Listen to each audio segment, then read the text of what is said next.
जबकि रास्ता जंगल से होकर जाता है और वह भी बहुत घना जंगल है। वह जल्दी जल्दी जंगल को पार करने की कोशिश में जल्दी जल्दी चलने लगता है। इसी जल्दबाजी में वह रास्ता भटक जाता है और रास्ता भटकने से देर हो जाती है। शाम ढलने लगी, करता क्या? अभी रास्ता खोजने के ही चक्कर में पड़ा है। तभी देखता है कि सामने से 3 डाकू आ रहे हैं। जिसका डर था वही बात हो गई। अब डर के मारे उसके हाथ पैर कांपने लगे। वो सोचने लगा, अब तो हुई मुश्किल। जिस बात का डर था, इसके लिए मैं जल्दी जल्दी कर रहा था, वही बात हो गई।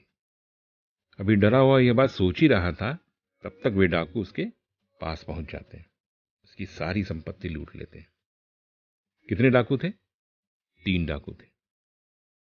अब जब संपत्ति लूट लेते हैं तो उसमें से एक डाकू, जिसके पास कटार होती है, कटार निकालता है और कहता है इसकी जान भी ले ली जाए।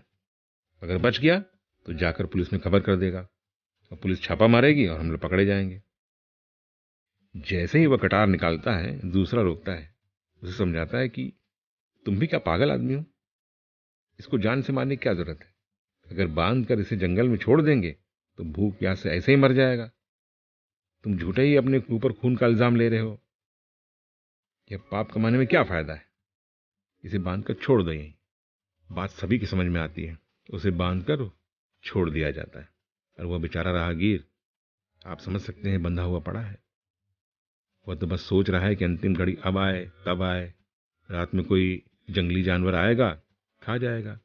ऐसे ही पड़ा पड़ा कुछ सोच रहा है कि भगवान, पता नहीं मेरा क्या होना है। अब तो जो होना है सो होना है, सही है। बस कुछ मिनटों की ही जिंदगी है। रात गहरा रही है। कोई न कोई जंगली जानवर आएगा तो मुझे ले जाएगा और मेरी लीला यहीं खत्म हो जाएगी। रात का समय है। तब तक उसे किसी के चलने की आवाज सुनाई पड़ती है। आप सोच सकते हैं उस समय उसकी स्थिति क्या हुई होगी। उसके होश उड़ गए। समझा कि कोई बाघ, शेर या भालू आ रहा है, मुझे उठा ले जाएगा। जब वह पदचाप उसके करीब आती है, जब वह उसके एकदम पास पहुंचता है, तो जानते हैं कौन होता है? कौन होता है आने वाला? कोई जानवर या आदमी? हाँ, आदमी। कितने डाकुओं की बात हो चुकी थी? 2 की बात हो चुकी थी। एक तो उसे मार ही डालना चाहता था, दूसरा कहता है कि नहीं, इसे मारने से कोई फायदा नहीं, इसे बांध कर छोड़ दिया जाए। अब बचा कौन? तीसरा डाकू। तो तीसरा डाकू उसके पास आता है उस बीते प्रहर में। क्या करेगा वह? उठाकर अपने घर ले जाएगा।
मेरे साथ घर तक नहीं चल सकता।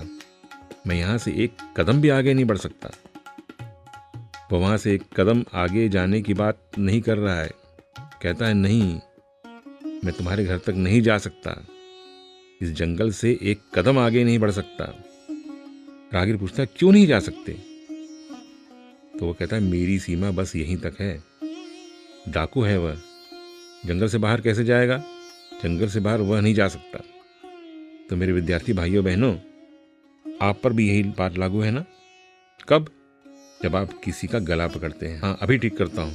यह सब प्रवृत्ति आपके अंदर भी होती है जब आप किसी को नाहक ठीक करने की कोशिश करते हैं। वैसे भी ठीक करना तो तमोगुण का ही काम है, जैसा कि आपने देखा। दूसरा डाकू किसे रिप्रेजेंट कर रहा है? रजोगुण को। वह नहीं चाहता कि उसकी हत्या हो जाए, लेकिन उसके लिए वह बहुत एफर्ट भी नहीं करना चाहता। तो यह ठीक है, बहुत ज़्यादा संख्या में है। अब तीसरा कौन है? सद्गुण है, उसका पॉजिटिव एटीट्यूड है, उसकी सोच धनात्मक है। डाकू ज़रूर है, लेकिन वह समझ रहा है डाकू का काम लूटना है, वह तो सही है, उसने विरोध नहीं किया। लेकिन उसकी हत्या की जाए, उसे बांध के रखा जाए, यह उसे एकदम पसंद नहीं है। और देखिए, वह चुपके से आता है, उसका बंधन काटता है, उसे राह तक पहुंचा देता है। तो ये तीनों प्रवृत्तियां एट ए टाइम हमारे अंदर हैं। हम कभी किसी से गवर्न होते हैं, कभी किसी से गवर्न होते हैं, और कभी किसी से गवर्न होते हैं। लेकिन आपने इस घटना में एक चीज देखी, ये प्रवृत्तियां कहाँ तक हैं? इनकी एक लिमिटेशन है। क्या लिमिटेशन है?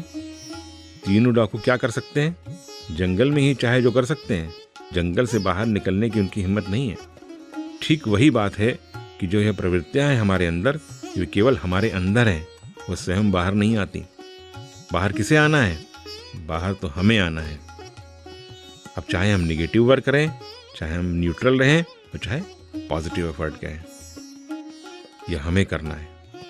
सोच लो, तय कर लो, अब भी वक्त है, जाग जाओ। सोते रहोगे तो नींद कभी पूरी नहीं होनी है, जाग जाओगे तो नींद लगनी नहीं है।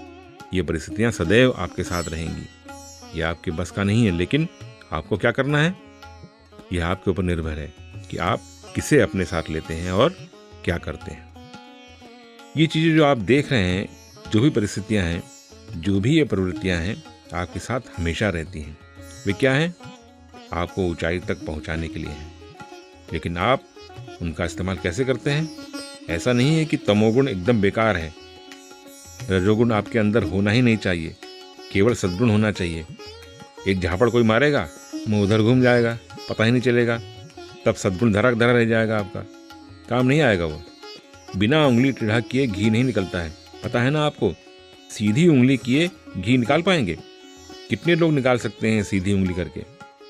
हाँ, सट कर चिपक कर आपके हाथ में आ जाए वो दूसरी बात है, लेकिन घी निकलेगा नहीं।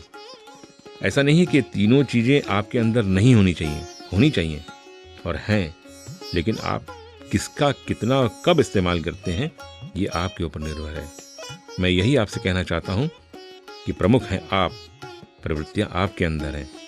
कब किसकी कितनी ज़रूरत है, इसका कैसे इस्तेमाल करते हैं, यह निर्धारित करता है कि आप कहाँ पहुँचते हैं, आपको कहाँ पहुँचना है। यह तय है कि इन गुणों का इस्तेमाल कैसे करना है, यह भी आपको तय करना है। जिस दिन आप तय कर लेंगे, उस हिसाब से आचरण करना शुरू कर देंगे, निश्चित रूप से आपको ऊंचाई मिल जाएगी, जिसके लिए आप प्रयत्नशील हैं। तो मेरे प्रिय भाइयों बहनों, कैसी लगी आज आपको कहानी? निश्चित रूप से आपको ये कहानी बहुत अच्छी लगी होगी। इसमें बताया गया है कि ज़्यादा सीधा भी नहीं रहना है। उन्होंने कहा ना कि एक झापड़ मारेंगे तो क्या आप सहन कर लेंगे? नहीं, वो भी होना चाहिए। आपको निश्चित रूप से कुछ सीखने को मिला है, और हमारा यही प्रयत्न रहेगा कि ऐसी ही बहुमूल्य विचारों वाली कहानियाँ आपको काम की बात कहानियों के साथ में सुनाएं। तो अपने भाई मदन गोपाल वेजापुर को आज्ञा दीजिए। तो सुनते रहिए 90.4 IIT कानपुर कम्युनिटी रेडियो। नमस्कार।